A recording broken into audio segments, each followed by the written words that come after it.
Mis padres nos criaron para delatar por amor y convirtieron a mis hermanos en espías. La noche que vi lo que le hicieron a mi hermana menor, la tomé y nunca miré atrás. 6 meses después, fueron arrestados intentando acoger a más niños. Al crecer, mis padres solo nos recompensaban a mí y a mis hermanos por una cosa: delatarnos unos a otros. Yo crecí como el hijo del medio de 4 hermanos, del tipo que se olvida fácilmente. Era como si siempre pudiera ver lo que los demás eran ciegos para notar, porque aunque mis padres pensaban que nos tenían bajo control, yo era el que se equivocaban. Verás, mi hermano mayor Nate haría cualquier cosa por el amor de papá. Una vez, cuando él y yo estábamos solos en mi habitación, accidentalmente derramé una gota de jugo de arándano en la alfombra beige. Me sentí como un ciervo frente a los faros. Inmediatamente me quité la camiseta, escupí en ella y la froté vigorosamente contra la tela. Nate ya estaba bajando las escaleras cuando se dio cuenta de lo que pasaba. Neil acaba de derramar su jugo por todo el piso de arriba. Es tan torpe. No escuché nada más, solo el sonido inconfundible de los pasos de mi papá caminando hacia el cajón más cercano y agarrando lo que parecía ser el látigo de cuero negro. No hice nada, solo me acosté boca abajo en mi cama con una almohada en la boca para evitar gritar demasiado fuerte. 1, 2, 3.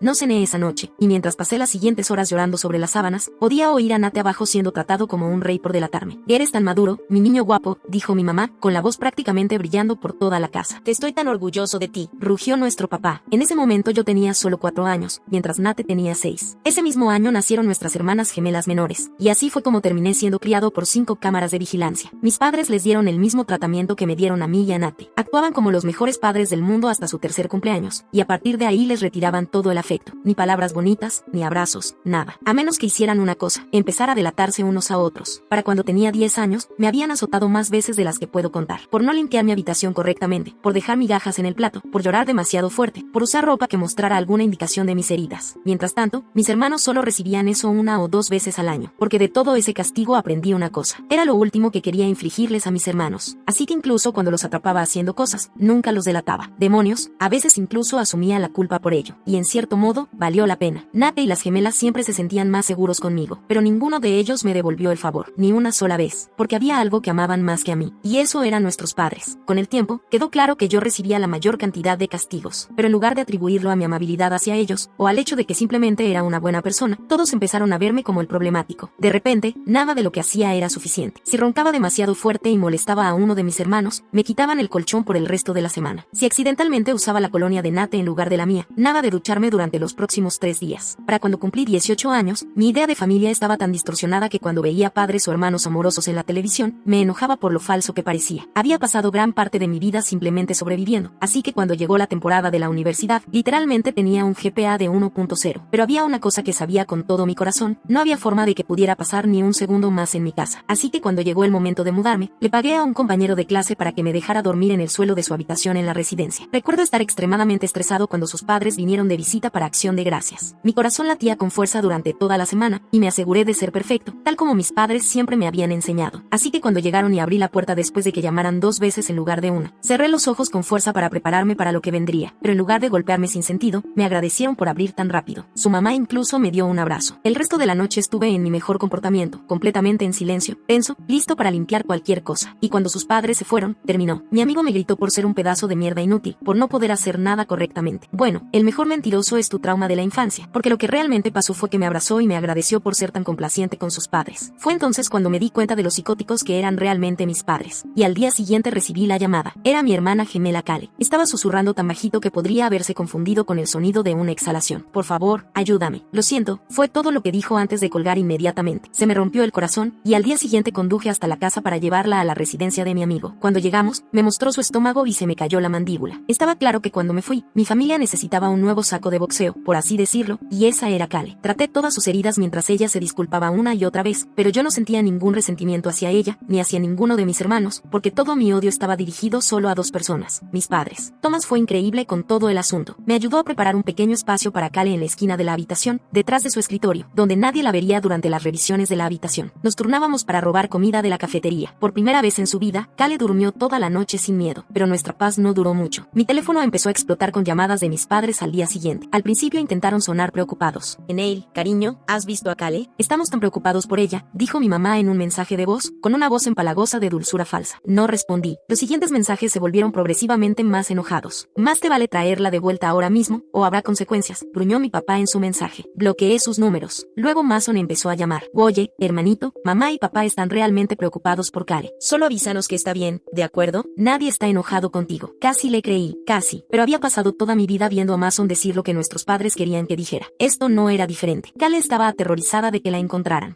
Saltaba ante cualquier ruido en el pasillo. Se negaba a salir, incluso solo para caminar por el campus. Dormía acurrucada en una bola apretada, como si intentara protegerse incluso en sus sueños. ¿Y si llaman a la policía? Me preguntó una noche. ¿Y si dicen que la secuestraste? No había pensado en eso. Legalmente, Kale todavía era menor de edad. Podía meterme en serios problemas por llevármela, pero enviarla de vuelta no era una opción. Había visto lo que le habían hecho. No podía permitir que volviera a pasar. Lo resolveremos, le prometí, aunque no tenía idea de cómo. Al día siguiente, Thomas me apartó mientras Kale estaba en la ducha. Mira está empezando a sospechar que hay una persona extra en la habitación, susurró. Necesitamos encontrar otro lugar para que se queden. Asentí, intentando no entrar en pánico. No teníamos a dónde ir y casi nada de dinero. Yo trabajaba medio tiempo en la cafetería del campus, pero mi sueldo apenas alcanzaba para comida para los dos. Esa noche, mientras Kale dormía inquieta en su cama improvisada, me quedé despierto planeando nuestro siguiente movimiento. Sabía una cosa con certeza, nunca dejaría que mis padres lastimaran a mi hermana otra vez, aunque eso significara arriesgarlo todo. Pasé los siguientes días preguntando por el campus si alguien tenía espacio extra. La mayoría de la gente me miraba como si estuviera loco cuando explicaba que necesitaba un lugar para que se quedara mi hermana. No los culpaba, era una petición extraña. Finalmente tuve suerte cuando me encontré con Melissa de mi clase de psicología 101. Vivía en un apartamento fuera del campus con 2 compañeras de cuarto y mencionó que tenían un pequeño cuarto de almacenamiento que no usaban. No es mucho, me advirtió. Solo espacio suficiente para un colchón individual y tal vez una cómoda pequeña. Casi la abrazo. Eso es perfecto. En serio, gracias. Mudamos a Kale ese fin de semana. Thomas nos ayudó a llevar las pocas cosas que habíamos conseguido. Ropa de segunda mano, un colchón barato que encontré en Facebook Marketplace y un contenedor de plástico para sus cosas. Las compañeras de cuarto de Melissa, Alexis y Victoria, fueron sorprendentemente comprensivas con todo el asunto. No hicieron demasiadas preguntas cuando expliqué que Kale estaba escapando de una situación familiar mala. Mi padrastro era un completo imbécil, le dijo Victoria a Kale mientras la ayudaba a instalarse en la diminuta habitación. Lo entiendo. Por primera vez desde que la había traído al campus, Kale pareció relajarse un poco. Tener otras chicas cerca la hacía sentir más segura. Yo seguía durmiendo en el suelo de Thomas, pero pasaba la mayor parte de mi tiempo libre en el apartamento con Kale. Las cosas iban bien durante aproximadamente una semana. Tomé turnos extra en la cafetería. Kale empezó a hacer tareas para Melissa y sus compañeras de cuarto a cambio de un poco de dinero. Estábamos sobreviviendo. Entonces Mason apareció en la cafetería. Estaba en medio de mi turno cuando levanté la vista y lo vi parado en el mostrador. Se me cayó el estómago. No lo había visto en casi un mes. Y de repente allí estaba, con su costosa chaqueta North Face y esa expresión arrogante familiar. Hola, hermanito, dijo casualmente, como si fuéramos 2 hermanos normales poniéndose al día. ¿Podemos hablar? Miré a mi gerente, quien asintió que podía tomar un descanso. Me desaté el delantal y llevé a Mason a una mesa en la esquina, lo más lejos posible de otros clientes. ¿Qué quieres?, pregunté, sin molestarme en ocultar mi hostilidad. Mason suspiró dramáticamente. Y mira, sé que estás enojado conmigo, lo entiendo, pero esto con Kale ha ido demasiado lejos. Mamá y papá están volviéndose locos. Bien, dije. ¿Tienes idea de lo que le hicieron después de que me fui? Se movió incómodo. Dijeron que estaba actuando mal, rompiendo reglas. Ya sabes cómo puede ser. Lo miré, asqueado. Vi los moretones, Mason, por todo su cuerpo. La golpearon porque no delató a Cynthia por algo. Eso está jodido, y lo sabes. Son nuestros padres, dijo, bajando la voz. Son estrictos, sí, pero nos quieren. Solo quieren lo mejor para nosotros. Casi me río. ¿Eso es lo que te dices a ti mismo para dormir por la noche? ¿Qué golpear a tus hijos hasta dejarlos morados es amor? ¿Qué hacerlos aterrorizados de cometer el más mínimo error es buena crianza? La expresión de Mason se endureció. Tú siempre fuiste el dramático, siempre haciendo de víctima. No estoy haciendo de nada. Estoy protegiendo a mi hermana. Es menor de edad, Mason. Esto es secuestro. Mamá y papá podrían presentar cargos. Ahí estaba, la amenaza que había estado esperando. Me incliné hacia adelante, manteniendo la voz firme a pesar de mi corazón acelerado. Y diles que adelante. Les mostraré a la policía los moretones de Kale. Les contaré todo. ¿Es eso lo que quieren? ¿Que todo el mundo sepa lo que nos han estado haciendo? La fachada confiada de Mason se agrietó ligeramente. No esperaba que yo plantara cara. Solo déjame hablar con ella, dijo, cambiando de táctica. 5 minutos. Eso es todo lo que pido. Sacudí la cabeza. No va a pasar. Dile a mamá y papá que nos dejen en paz. Terminamos de ser sus sacos de boxeo. Me levanté para volver al trabajo, pero Mason me agarró del brazo. Ahora saben dónde trabajas, dijo en voz baja. La encontrarán eventualmente. No puedes esconderla para siempre. Aparté mi brazo. Mírame. En cuanto terminó mi turno, corrí al apartamento de Melissa. Necesitaba advertirle a Kale que Mason sabía dónde trabajaba. Cuando llegué, la encontré sentada en el sofá con Cynthia. Mi otra hermana gemela levantó la vista hacia mí con los ojos enrojecidos. Hola, Neil. Me quedé congelado en la puerta. ¿Qué haces aquí? Kale intervino antes de que Cynthia pudiera responder. Vino a ver cómo estaba. Estaba preocupada. Miré entre ellas, con la mente acelerada. Esto no podía ser una coincidencia. Mason aparece en mi trabajo y de repente Cynthia Cynthia aparece en el apartamento. ¿Cómo encontraste este lugar? Le pregunté a Cynthia. Bajó la mirada a sus manos. Te seguí un día después de tu clase. Solo quería asegurarme de que Kale estuviera bien. Algo no encajaba. Llevé a Kale a la diminuta habitación de almacenamiento que se había convertido en su dormitorio. ¿Le dijiste dónde nos estábamos quedando? Susurré. Kale sacudió la cabeza. No, lo juro. Solo apareció hace una hora. Dijo que me extrañaba. Miré de nuevo hacia la sala donde Cynthia estaba enviando mensajes por teléfono. Mi sospecha creció. Creo que esto es una trampa, le dije a Kale. Mason vino a verme al trabajo hoy. Ahora Cynthia aparece aquí. Están trabajando juntos para encontrarte. Los ojos de Kale se abrieron con miedo. ¿Qué hacemos? Empaca tus cosas. Tenemos que irnos. Ahora. Mientras Kale metía rápidamente sus pocas pertenencias en una mochila, volví a hablar con Cynthia.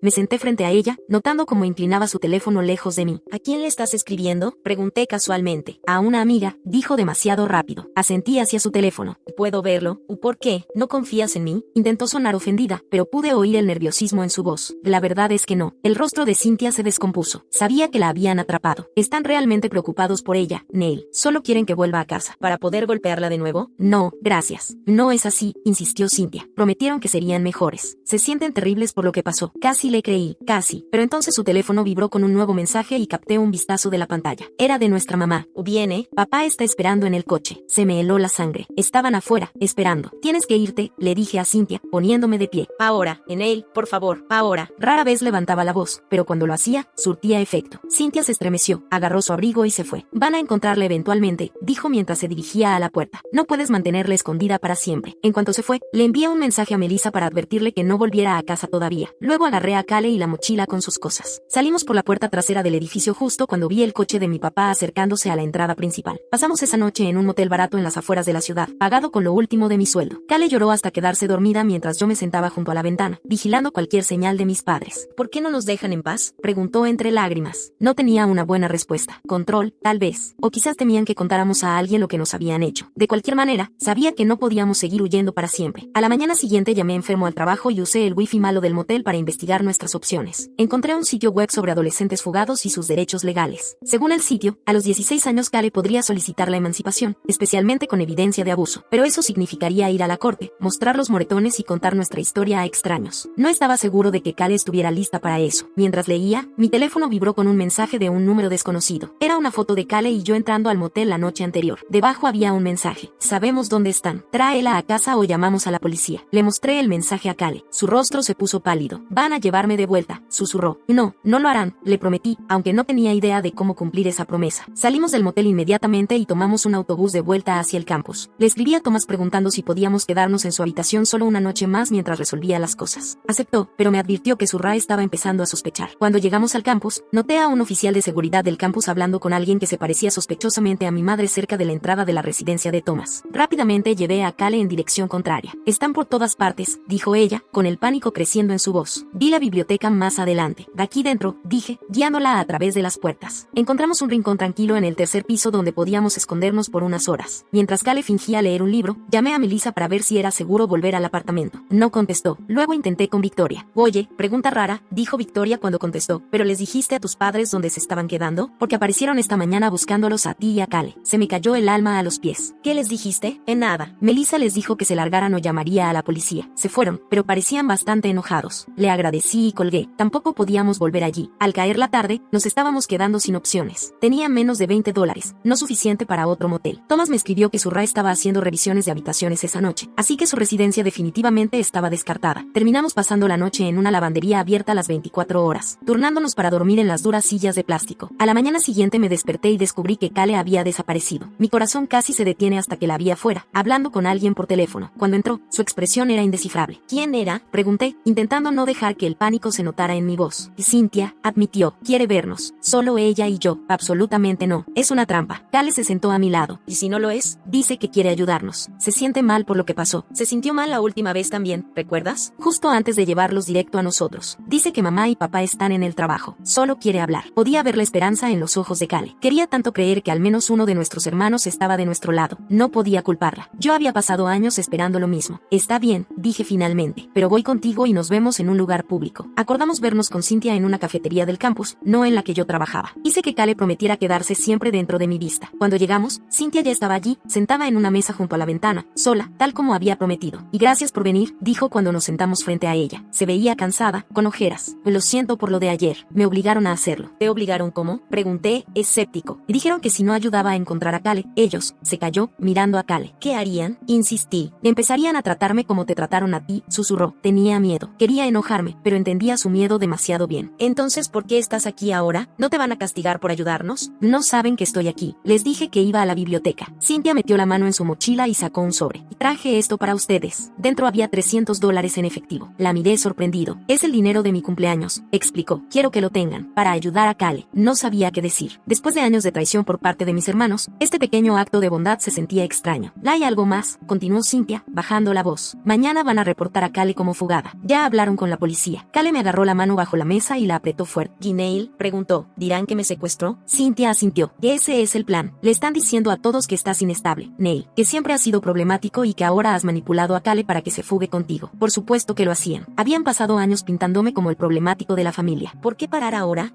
Tenemos que adelantarnos a esto, dije, pensando en voz alta. Tenemos que contar nuestra versión primero. ¿Cómo? Preguntó Cale. ¿Quién nos creería a nosotros en lugar de a ellos? Lo pensé un momento. Necesitamos evidencia. Fotos de tus heridas, para empezar. Y tomé algunas, dijo Cale en voz baja. Cuando me llevaste por primera vez a la habitación de Thomas, tenía miedo de que sanaran y nadie me creyera. Chica lista. Debería haber pensado en eso yo mismo. ¿Y testigos? Sugirió Cynthia. Yo podría contarles a las personas lo que he visto. La miré con escepticismo. ¿Realmente harías eso? ¿Ir en contra de mamá y papá? Dudó, luego asintió. Estoy cansada de tener miedo todo el tiempo. De ver lo que te pasó a ti pasarle a Cale. No está bien. Por primera vez en días, sentí un destello de esperanza. Tal vez no estábamos completamente solos en esta lucha. Mientras salíamos de la cafetería, mi teléfono vibró con un correo de alerta del campus. El asunto hizo que se me cayera el estómago. Aviso de seguridad. Estudiante desaparecida. El correo describía a Cale como una menor desaparecida que podría estar en compañía de su hermano, descrito como posiblemente necesitando intervención. Pedía que cualquiera con información contactara inmediatamente a la seguridad del campus. Están poniendo a todo el campus en nuestra contra, dije, mostrándole a Cale y a Cynthia el correo electrónico. Cynthia parecía horrorizada. No habían perdido el tiempo. Necesitábamos un nuevo plan. Rápido. Con la cara de Cale pegada por todo el campus, esconderse iba a ser casi imposible. Pensé en el sitio web de consejos legales que había leído. Tal vez era hora de dejar de huir y empezar a luchar. Si necesitamos hablar con alguien oficial, le dije a Cale. Alguien que pueda ayudarnos a navegar esto legalmente. ¿Cómo quién? Preguntó. Recordé a mi profesor de psicología, el Dr. Walter Barnes. Había mencionado que había trabajado con servicios de protección infantil antes de convertirse en profesor. Tal vez podría indicarnos la dirección correcta. Le envié un correo electrónico pidiendo una reunión urgente, siendo vago sobre los detalles pero enfatizando que era una emergencia. Para mi alivio, respondió en minutos, ofreciéndose a reunirse con nosotros en su oficina esa misma tarde. Voy con ustedes, insistió Cynthia cuando les conté el plan. Todavía desconfiaba de confiar completamente en ella, pero tener otra testigo solo podía ayudar a nuestro caso. Pasamos las siguientes horas escondidos en la biblioteca, saltando ante cada ruido, convencidos de que alguien iba a reconocer a Cale por la alerta. A las 3 de la tarde, nos dirigimos a la oficina del Dr. Barnes, tomando caminos traseros y manteniendo la capucha de Cale subida para evitar ser vistos. Cuando llegamos, nos estaba esperando, con aspecto preocupado. En él, dijo, haciéndonos pasar rápidamente. Vi la alerta sobre tu hermana. Supongo que por eso querías reunirte, ¿verdad? Asentí, agradecido de que no estuviera llamando inmediatamente a seguridad. No es lo que están diciendo. Necesitamos ayuda. Durante la siguiente hora, le contamos todo. Los años de abuso, el sistema de recompensar a los niños por delatarse unos a otros, las palizas, la tortura psicológica. Cale le mostró las fotos de sus moretones. Cynthia confirmó nuestra historia, añadiendo detalles de cosas que había presenciado a lo largo de los años. El Dr. Barnes escuchó sin interrumpir, con su expresión cada vez más preocupada. Cuando terminamos, se recostó en su silla con un suspiro pesado. Esto que describen es abuso infantil grave, dijo, y el hecho de que haya durado tanto tiempo sin que nadie se diera cuenta es profundamente preocupante. Y nadie se dio cuenta porque nos entrenaron para no contarlo, expliqué, y porque tenían cuidado de dónde dejaban las marcas. Asintió con gravedad. Y les creo, y quiero ayudar. Pero necesitan entender que la forma en que han manejado esto, llevándote a Cale sin ninguna autoridad legal, ha complicado las cosas. No sabía qué más hacer, dije. No podía dejarla allí. Te lo entiendo. Pero necesitamos adelantarnos a esta narrativa que están creando sobre que la secuestraste. Pensó un momento. El primer paso es presentar un informe formal ante CPS sobre el abuso. Eso activará una investigación. ¿La harán volver a casa durante la investigación? Y pregunté, temiendo la respuesta. Normalmente sí, pero dada la evidencia fotográfica y la gravedad de las acusaciones, podríamos conseguir una colocación de emergencia para ella. Miró a Cynthia. Para las dos, potencialmente. Cynthia pareció sorprendida. Yo también. Si estás dispuesta a corroborar el abuso, entonces sí, podría ser sacada del hogar también. Se mordió el labio, claramente dividida. ¿Y nuestra otra hermana, la gemela de Cynthia? Podemos incluirla en el informe también, aseguró el Dr. Barnes. Por primera vez en días, sentí que realmente probablemente podíamos tener un camino adelante, una forma legítima y legal de mantener a mi hermana a salvo. ¿Gineil?, preguntó Cale. Están diciendo que me secuestró. El doctor Barnes frunció el ceño. Eso es más complicado. Eres adulto, Neil, así que no puedes ser colocado en acogida. Y técnicamente, si te llevaste a una menor sin autoridad legal, entonces podría ir a la cárcel por intentar proteger a mi hermana. La injusticia hizo que mi voz temblara. No si manejamos esto correctamente, dijo. La clave es ser proactivos. Necesitamos presentar el informe de CPS inmediatamente, y luego tú necesitas presentarte ante las autoridades voluntariamente, con Cale, y explicar la situación. La idea de enfrentar a la policía, de posiblemente ser separado de Cale, me aterrorizaba, pero sabía que tenía razón. No podíamos seguir huyendo. ¿Y nuestros padres?, preguntó Cynthia en voz baja. ¿Qué les pasará? Si las acusaciones se confirman, podrían enfrentar cargos penales, explicó el doctor Barnes. Como mínimo, perderán la custodia temporalmente mientras se investiga el caso. Intenté imaginar a mis padres enfrentando consecuencias reales por lo que nos habían hecho. Parecía imposible. Siempre habían sido tan buenos presentándose como padres perfectos ante el mundo exterior. Como si leyera mis pensamientos, el doctor Barnes añadió que esto no será fácil. Sus padres lucharán, negarán todo, intentarán pintar a Neil como el problema. ¿Están todos preparados para eso? Cale asintió inmediatamente. Cynthia dudó, luego también asintió. Estoy cansada de tener miedo todo el tiempo, dijo. Quiero que pare. El doctor Barnes nos ayudó a presentar el informe de CPS esa misma tarde. Documentó las heridas de Cale y tomó declaraciones de los tres. Luego hizo algunas llamadas y arregló que una trabajadora social de CPS llamada Beverly se reuniera con nosotros en la estación de policía del campus. Iré con ustedes, prometió. Me aseguraré de que entiendan la situación.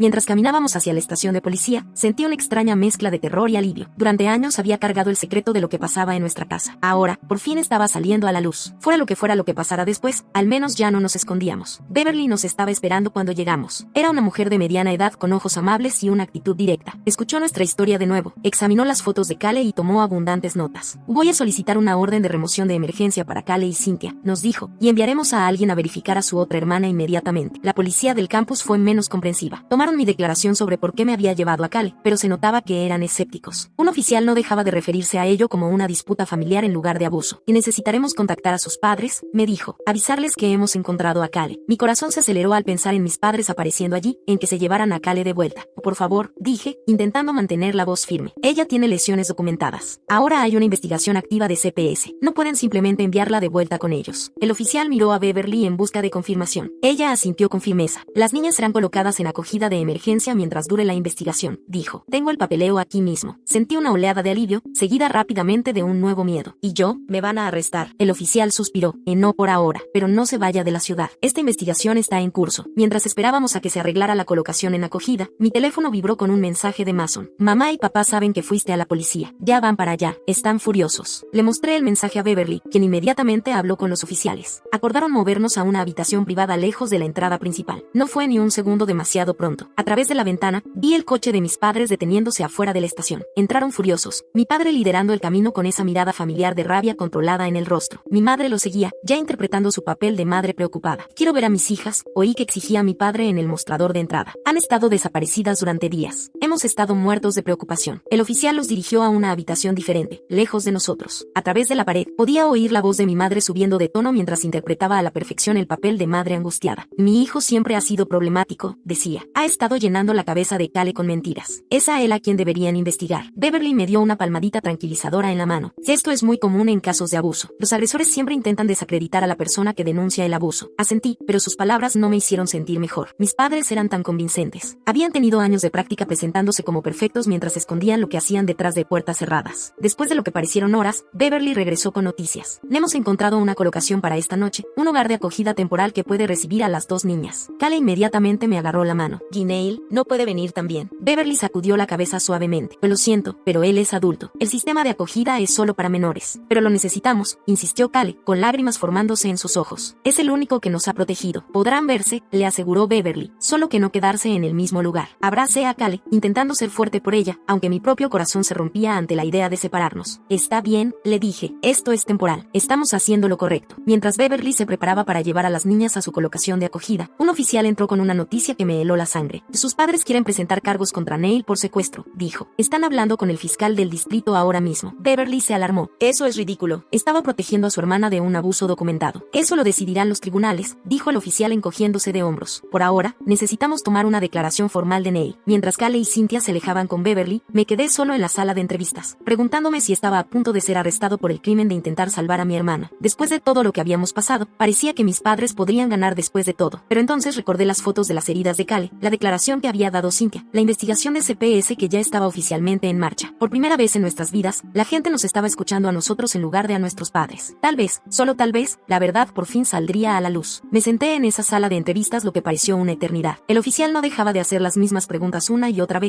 como si intentara hacerme tropezar. Sabía que llevarme a Cale era ilegal, me daba cuenta de que podía ir a la cárcel. Era consciente de que mis padres eran ciudadanos preocupados que solo intentaban proteger a su hija de mi influencia negativa. Quería gritar. Finalmente apareció el Dr. Barnes con otro hombre de traje que se presentó como Steven, un abogado de la clínica de ayuda legal de la universidad. Inmediatamente le dijo al oficial que no respondería más preguntas sin representación legal. El policía pareció molesto pero detuvo la entrevista. Están presionando fuerte por cargos de secuestro, me dijo Steven una vez que estuvimos solos. Pero tenemos un caso sólido para la defensa de necesidad.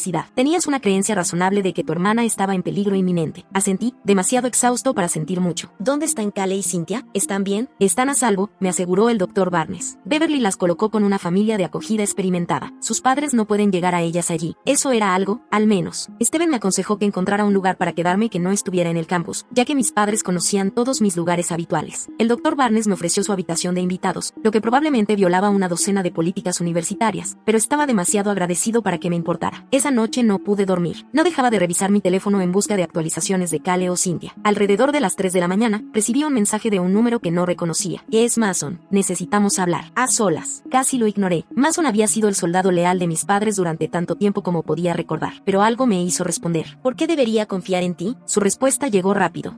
Porque estoy cansado de ser su marioneta. Reúnete conmigo mañana a las 10. La cafetería de ILM. Le mostré los mensajes al Dr. Barnes por la mañana. Pensó que podría ser otra trampa, pero estuvo de acuerdo en que valía la pena averiguar qué quería Mason. Insistió en llevarme y esperar cerca, por si acaso. La cafetería estaba llena con el ajetreo de la mañana cuando llegué. Mason ya estaba allí, sentado en un reservado de la esquina, luciendo como si no hubiera dormido en días. Su cabello normalmente perfecto estaba hecho un desastre y llevaba la misma ropa del día anterior. Te ves como una mierda, dije mientras me sentaba frente a él. Casi sonrió. Sí, bueno, ha sido un par de días difíciles, Neil. No perdí tiempo en charlas. ¿Y qué quieres, Mason? Miró su café durante un largo momento. Vi las fotos. De Cale. ¿Qué fotos? Las que ella tomó de sus heridas. La trabajadora de CPS me las mostró ayer cuando vinieron a entrevistarme. Levantó la vista hacia mí, con los ojos enrojecidos. No sabía que era tan grave, Neil. Lo juro. Quería creerle. Una parte de mí incluso sentía lástima por él. Pero había pasado demasiados años viéndolo elegir a nuestros padres por encima de nosotros. ¿Lo sabías? Dije sin rodeos. Tal vez no los detalles, pero sabías de lo que eran capaces. Simplemente no te importaba mientras no te estuviera pasando a ti. Se estremeció como si lo hubiera abofeteado. Eso no es justo. No lo es. ¿Dónde estabas cuando me azotaban por derramar jugo? ¿O cuando golpeaban a Cale por no delatar a Cynthia? Estabas abajo recibiendo elogios por ser el hijo perfecto. Los ojos de Mason se llenaron de lágrimas. Yo también era un niño, Neil. Solo intentaba sobrevivir, igual que tú. Casi me levanté en ese momento, pero algo en su expresión me detuvo. Por primera vez, vi un remordimiento genuino en los ojos de mi hermano. ¿Por qué estás aquí? Pregunté de nuevo, más suave esta vez. Tomó una respiración profunda. Están planeando destruirte. Ya han convencido a la mitad de la familia de que estás mentalmente inestable. Le están diciendo a todos que manipulaste a Cale para que inventara historias de abuso. Eso sonaba exactamente como algo que harían. Y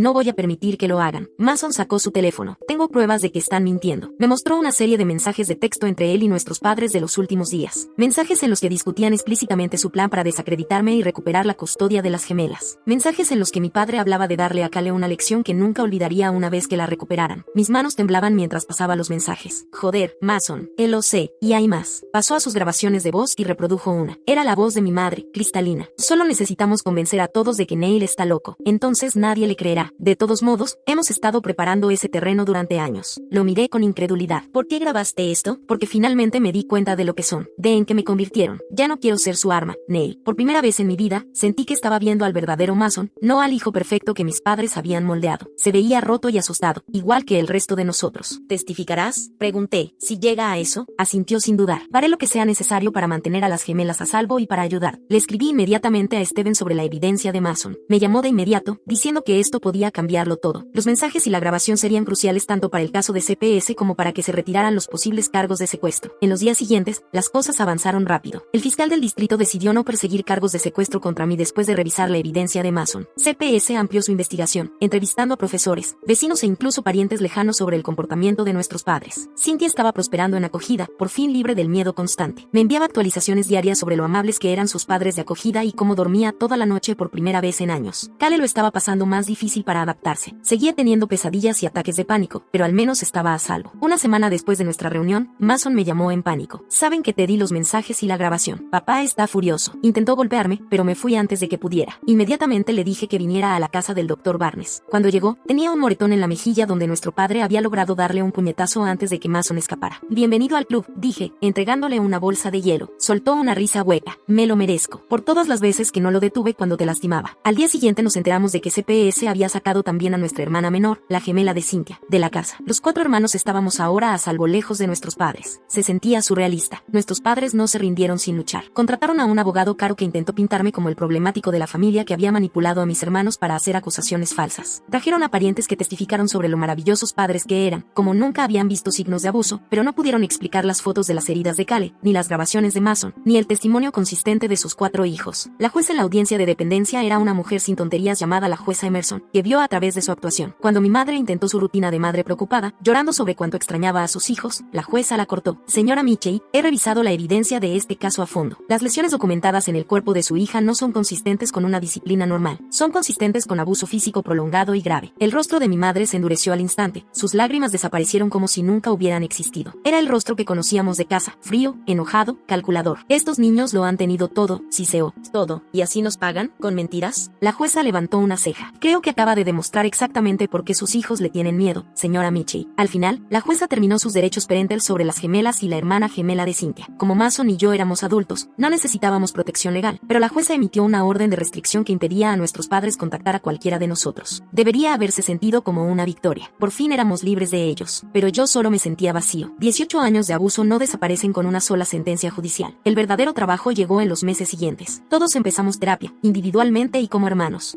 Kale y Cynthia se quedaron en acogida, pero yo las visitaba todas las semanas. Mason consiguió un apartamento cerca del campus y me dejó dormir en su sofá hasta que pude permitirme mi propio lugar. Poco a poco empezamos a sanar, a aprender cómo se suponía que debían ser las familias normales, a desaprender las lecciones tóxicas que nuestros padres nos habían enseñado. No fue fácil, todos tuvimos recaídas. Kale todavía se estremecía cada vez que alguien levantaba la voz. Cynthia todavía se disculpaba constantemente por los errores más pequeños. Mason todavía luchaba con la culpa por su papel en la dinámica familiar. Y yo todavía tenía pesadillas sobre no poder proteger a mis hermanos, pero estábamos mejorando, un día a la vez. 6 meses después de la sentencia judicial, recibí un mensaje de Thomas, mi antiguo compañero de habitación. Tío, tienes que ver esto. Me envió un enlace a un artículo de noticias local. Mis padres se habían mudado a un pueblo pequeño a 3 estados de distancia. Se habían unido a una iglesia, presentándose como una pareja amorosa cuyos hijos habían sido robados por el sistema. Incluso habían empezado el proceso para convertirse en padres de acogida, pero alguien los había reconocido de una base de datos de padres con derechos terminados. El artículo incluía sus fotos policiales. Habían sido arrestados por intentar falsificar sus antecedentes para tener acceso a niños vulnerables. Le mostré el artículo a Mason cuando vino esa noche. Lo leyó en silencio, luego levantó la vista hacia mí. Nunca cambiarán, ¿verdad? Preguntó en voz baja. Sacudí la cabeza. No, pero nosotros sí, y esa es la verdad. Rompimos el ciclo. Escapamos. Estamos construyendo algo nuevo juntos. Una familia de verdad. Una familia basada en el apoyo en lugar del miedo, en la protección en lugar de la traición. El fin de semana pasado, los 5 hermanos nos reunimos en el apartamento de Mason. Pedimos pizza, jugamos juegos de mesa tontos y simplemente disfrutamos de estar juntos sin caminar sobre cáscaras de huevo. En un momento, miré a mi alrededor a mis hermanos y hermanas riendo y discutiendo por el Monopoly y sentí algo que no había experimentado mucho en mi vida: paz. Kale me vio mirándolos y vino a sentarse a mi lado. ¿En qué estás pensando?, preguntó. Le pasé el brazo por los hombros. Solo en que vamos a estar bien. Apoyó la cabeza contra mí. Sí, lo estaremos. No fue un final perfecto. Todavía teníamos mucho por sanar, pero por primera vez, creí que realmente teníamos un futuro por el que valía la pena mirar hacia adelante, uno en el que nos definíamos nosotros mismos, no por lo que nuestros padres nos habían hecho, sino por lo que elegíamos hacer el uno por el otro. Si has llegado hasta aquí, deja tu opinión en los comentarios, dale a me gusta y compártelo. Suscríbete al canal, activa la campanita y no te pierdas ninguna actualización.